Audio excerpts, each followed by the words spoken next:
வாழ்க்கைன்றது நீ அறிவார்ந்தவனா இருந்தாலும் இல்லாட்டியும் வாழ்க்கை என்ன பண்ணும்? ஓடிக்கிட்டே தான் இருக்கும். அப்ப நம்ம அறிவார்ந்ததா இல்லாம அறிவே இல்லாம வாழ்ந்துட்டு இறந்துட்டா அது ஓகேவா? இல்ல.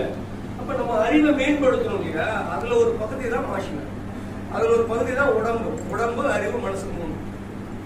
இத சரி பண்ணாம வேற எதை சரி பண்ணணும்னு நினைச்சாலும் 100% முடியும். புரியுதா உங்களுக்கு? நீ உடம்ப சரி பண்ணாம நான் எந்த நான் சரி பண்ணிடுவேன் முடியாது. உடம்ப சரி பண்ணாம படிக்க வைக்க முடியாது. உடம்ப சரி பண்ணாம அறிவாளி ஆக்க முடியாது. உடம்ப சரி பண்ணாம மனசை தெரிய வைக்க முடியாது. புரியுதா? அப்போ அந்த மார்ஷல் ஆர்ட் எந்த இடத்துல வருதுன்னா, வணக்க குழம்பு வச்சுட்டு உப்பு போடலைன்னா உப்பு இல்லாத பண்டம் எங்க?